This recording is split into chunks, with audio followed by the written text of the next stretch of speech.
Olá, paz a todos. Vamos à leitura de um texto bíblico para a meditação. Encontramos hoje no livro do profeta Isaías, no capítulo 9, dos versículos 1 a 7. Assim está escrito: Mas a terra que foi angustiada não será entenebrecida. Ele envelheceu nos primeiros tempos a terra de Zebulon e a terra de Naftali, mas nos últimos a enobreceu junto ao caminho do mar, além do Jordão, a Galileia dos gentios. O povo que andava em trevas viu uma grande luz, e sobre os que habitavam na região da sombra da morte resplandeceu a luz. Tu multiplicaste este povo, a alegria lhe aumentaste. Todos se alegrarão perante ti, como se alegram na ceifa, e como exultam quando repartem os despojos, porque tu quebraste o jugo que pesava sobre ele, a vara que lhe feria os ombros, e o cetro do seu opressor no dia dos midianitas. Porque toda a armadura daqueles que pelejavam com ruído e os vestidos que rolavam no sangue serão queimados, servirão de pasto ao fogo. Porque um menino nos nasceu, um filho se nos deu, e o principado está sobre os seus ombros. E o seu nome será Maravilhoso, Conselheiro, Deus forte, Pai da eternidade, Príncipe da paz. Do incremento deste principado e da paz não haverá fim sobre o trono de Davi e no seu reino, para o firmar e o fortificar em juízo e em justiça, desde agora para sempre. O zelo do Senhor dos Exércitos fará isto. Estamos diante de uma promessa, uma profecia de Deus através do profeta Isaías, quando estava aproximando-se o tempo para a vinda do Messias. Esta promessa o Senhor Deus havia feito a Adão no jardim do Éden, quando o julgou e o sentenciou daquele jardim por conta do pecado. Deus prometeu que da semente da mulher nasceria um que esmagaria a cabeça da serpente, referindo-se a Jesus. Passado os tempos, Deus levantou vários profetas dentro do seu propósito e nas ocasiões que lhe foi necessária, para acrescentar a esta primeira promessa outros detalhes que, com o tempo, eles seriam como profecia, mas que no devido tempo do cumprimento se tornaria um fato histórico, incontestável, do que Deus falou e cumpriu. Porque a própria Escritura diz que Deus não é homem para que minta, nem filho do homem para que se arrependa. Tudo quanto Deus diz e promete, ele cumpre dentro do seu tempo e à sua maneira. E aqui esta promessa que Deus fez a Adão, ainda lá no jardim do Éden, ele então veio revelando detalhes ao longo dos séculos até chegar à plenitude dos tempos. E o que é que dizia a profecia? Ela dizia que a terra de Zebulon e de Naftali, que foi envelhecida, ou seja, foi colocada de lado por um tempo, mas que depois ela seria trazida ao foco, aonde o Messias manifestaria o seu poder com a sua presença.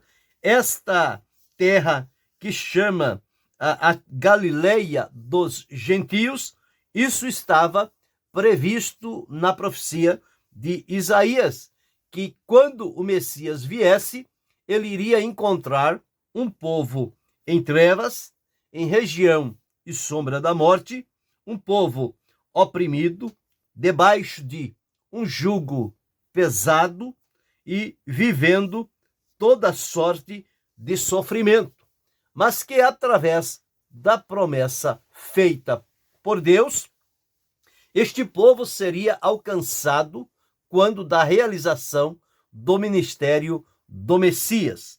Então, isto refere-se à vinda do Senhor Jesus Cristo. Este Messias que foi prometido e esperado ao longo dos séculos, ele viria para realizar tarefas sublimes para a glória de Deus. Então, qual seria, dentro deste texto, a grande tarefa que o Messias haveria de realizar em favor dos povos, das nações, e como ele se apresentaria diante das pessoas? Então, nós observamos dentro desse texto que lemos que o Messias, ele viria com tarefa definida, que podemos desenvolvê-la em 7 tópicos. O primeiro, a vinda do Messias, ele viria para ensinar os caminhos do Senhor nosso Deus, para que ele nos ensinasse o caminho. Por que ensinar o caminho? Porque o povo desgarrado, destituído da glória de Deus, passou a andar por caminhos errantes, escorregadios e perigosos, e achando que todos os caminhos são úteis. E a própria Escritura Sagrada nos afirma que há caminhos que ao homem parece direito, mas o fim deles são os caminhos de morte. Então as pessoas passaram a andar por caminhos duvidosos, inseguros, incertos e escorregadios. A vinda do Messias teria como tarefa ensinar a estas pessoas o caminho estabelecido por Deus, o caminho que Deus criou e colocou. E então, só mesmo alguém vindo da parte de Deus, conhecendo este caminho de Deus, para ensinar as pessoas, a fim de que eles pudessem andar nas suas veredas. Então, o caminho do Senhor não é um caminho oculto, ele não está escondido, ele não está visível a quem anda distante da presença de Deus, mas aqueles que, alcançados pelo amor, graça e misericórdia de Deus, na realização da sua obra, eles conheceriam o caminho do Senhor e andariam por ele. Lembrando que o caminho do Senhor, conforme falamos numa outra meditação, ele tem várias características, mas ele todo se funde na pessoa de Jesus. O Messias, quando veio e deu-se a conhecer, recebeu de Deus o Pai o nome de Jesus. Este Messias, esperado, aguardado por tanto tempo, e quando ele apareceu, aqueles para quem a promessa havia sido feita não receberam, não reconheceram e o desprezaram. Mas isso não invalidou o plano e o propósito de Deus. Se com aqueles que foram chamados para esta finalidade, eles voltaram as costas para o Messias, para o Senhor Jesus, Deus levantaria, como fez, um outro povo que não o buscava, que não o conhecia, para que se voltasse para ele, buscando-o e achando-o no tempo certo, como diz a Escritura: buscai ao Senhor enquanto se pode achar e invocai-o enquanto está perto. Se um povo a quem a promessa foi feita não se coloca na condição de Deus cumprir o prometido, Deus levanta outros povos para então cumprir a sua palavra. Mas o certo é que o que Deus promete, Deus cumpre, seja através de um povo, seja através de outro. Não importa. O que Deus diz, ele cumpre na maneira como ele estabeleceu. Então, a grande tarefa do Messias é que ele viria para ensinar os caminhos de Deus para as pessoas, para que elas deixassem o seu caminho errante, perdido, escuro, perigoso e passassem então a andar no caminho estabelecido por Deus. Então, esta é o primeiro tópico da grande tarefa do Messias. O segundo é que ele viria com a finalidade de promover a paz entre as nações. Aquela paz que existia no Éden e que foi perdida, tornou-se em turbulência, tempestade, desencontro e inimizade, pelejas e guerras. Ninguém se entendendo, ninguém se compreendendo, e o certo é que as pessoas não viviam em paz. A semelhança do que aconteceu nos dias do rei lá de Judá e Israel, em que ele, no seu reinado, não havia paz, nem para o que entrava, nem para o que saía. O rei Asa, no tempo do rei Asa, diz que havia somente perturbações, não havia paz, nem para o que saía, nem para o que entrava, mas muitas perturbações sobre todos os habitantes, porque gente contra gente, cidade contra cidade, se despedaçavam. Então veja quão perigoso e difícil era o caminho das pessoas, mas a vinda do Messias traria paz entre as nações. Jesus veio para pregar a paz, estabelecer a paz e fazer a paz entre as pessoas. E quando ele disse, deixo-vos a paz, a minha paz vos dou, não vou lá dou como o mundo a dá, é uma paz diferenciada. Não é a paz que os homens conhecem, uma paz turbulenta, uma paz com armamentos bélicos. Não, a paz promovida pelo Senhor Jesus, o verdadeiro Messias, faria com que as pessoas se converteriam, as suas espadas em materiais de arado, e ele então ensinou também, estabelecendo a paz, a lei maior, que é a lei do amor. Se eu desejo paz, eu devo promover paz. Se eu desejo amor, eu devo também promover este amor. É o que Jesus ensinou.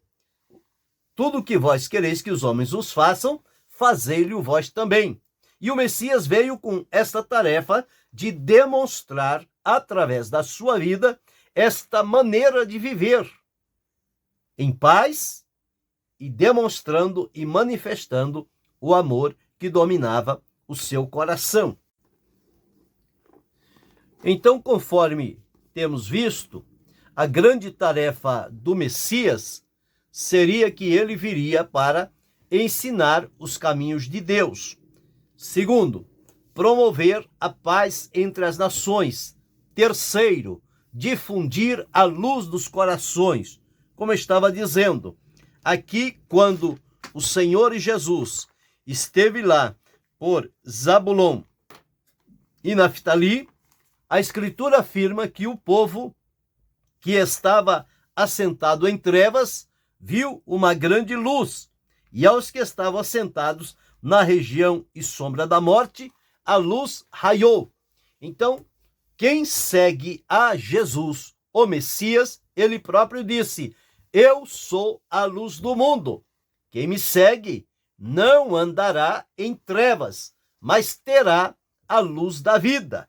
Então, observamos aqui, dentre os pontos da tarefa do grande Messias, ele viria, então, difundir a luz nos corações daqueles que estavam aprisionados, subjugados na região e sombra da morte. O próprio Senhor Jesus disse: vinde a mim, todos vós que estáis cansados e oprimidos, e eu vos aliviarei.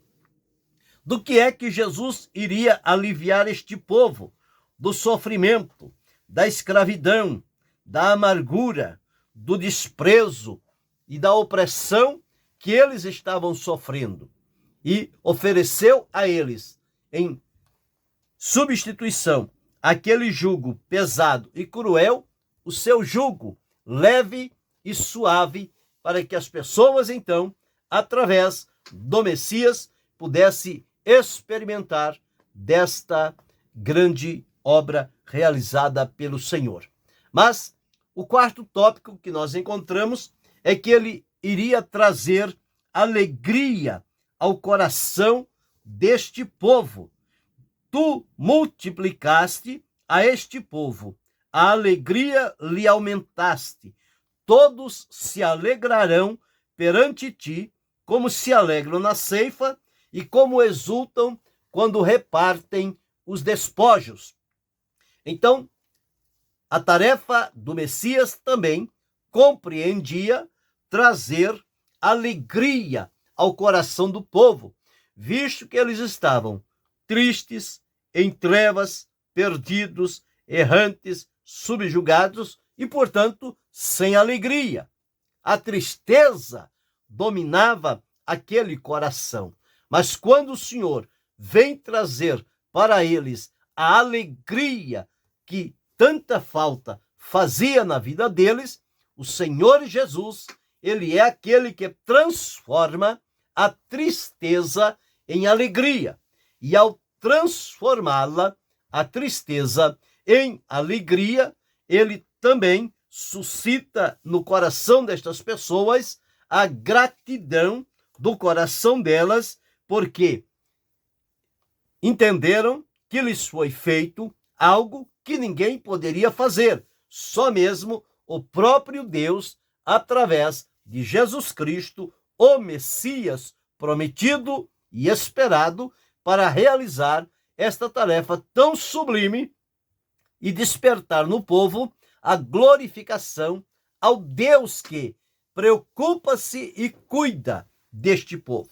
Mas o quinto tópico que podemos observar da grande tarefa do Messias é que ele viria com uma missão específica de trazer redenção ao pecador, oferecer a Deus o sacrifício necessário que fosse colocado à disposição da humanidade para que ela pudesse, então, desfrutar de libertação, perdão, transformação e purificação, a redenção do pecador. Por isso é que está escrito aqui: tu quebraste o jugo que pesava sobre ele. Não tinha jugo maior sobre a nossa vida, senão o peso da condenação dos nossos pecados cometidos contra Deus e por estarmos vivendo nesta condição. A condenação, ela gera um peso insuportável na vida das pessoas, mas com a vinda do Messias, ele quebraria este jugo e tiraria aquela vara do jugo que estava sobre os ombros, ferindo, machucando e cada vez mais tirando o prazer da vida. Então, neste ponto, nós encontramos que o Messias, ele viria para resolver um problema milenar da humanidade que nela não tinha nenhuma solução, partindo de si. Mas a solução veio da parte de Deus, veio de cima. E Deus a realizou através da entrega do seu Filho, o Messias, o Senhor Jesus Cristo, que veio para realizar este trabalho tão importante. Mas encontramos também, em sexto tópico, que ele seria exaltado. E, como promete a Escritura, o Senhor Jesus, então, ele seria exaltado pelo Pai. Ele receberia o trono de Davi, seu pai, e exerceria o seu reinado. Então, quando Jesus cumpriu a parte referente à libertação do jugo que era sobre nós, ofereceu a Deus, consumando a sua obra, o Senhor Deus deu a ele um nome sobre todo nome, para que ao nome de Jesus, o Messias, se dobre todos os joelhos dos que estão nos céus, na terra e debaixo da terra, e que toda língua há de confessar que Jesus Cristo é o Senhor, para a glória de Deus Pai. Então, quando olhamos para este ponto, o trono de Davi, que Deus, através de Davi, prometeu que um dos seus descendentes se assentaria no trono e reinaria eternamente. Então, o reinado de Jesus, como o verdadeiro Messias, será um reinado eterno. E o reino dele será de paz e de justiça. O seu governo promoverá paz e justiça, coisa que nos dias atuais não existe. Entre os governos é paz e justiça. Só há subjugação, escravidão e imposição. Porém, paz, garantia de liberdade, alegria e satisfação, isto não existe mais no coração das pessoas. Esta é a característica dos governos dos homens. Mas o governo do Messias será um governo de paz e justiça para todos e será de caráter eterno. Então, este governo que o Senhor Jesus virá para estabelecer, então será este governo de paz e de justiça. Lembrando que, quando por aqui passou, o Senhor Jesus recebeu como coroamento uma cruz. E nesta cruz, ele entregou-se a Deus como sacrifício. Mas quando ele voltar, conforme prometeu aos seus discípulos e a todos os cristãos de todas as épocas, que ele virá outra vez e nos levará para si mesmo, para que onde ele estiver, estejamos nós também, ele virá para estabelecer o seu reinado de paz e de justiça. E este sacrifício, no qual Jesus foi coroado com uma cruz, ele se transformará e ele virá coroado de glória, com a sua coroa de glória, para reinar entre as nações, concluindo assim o plano e o propósito de Deus da grande tarefa que ele entregou ao seu Filho, o Messias prometido. Então, desde lá, de Gênesis, quando Deus fez a promessa a Adão, e ao longo dos séculos, levantando profetas e dando detalhes sobre o Messias que haveria de vir, o seu trabalho, a sua função, até o momento em que Jesus veio, estabeleceu-se na terra e cumpriu plenamente tudo isso que estava registrado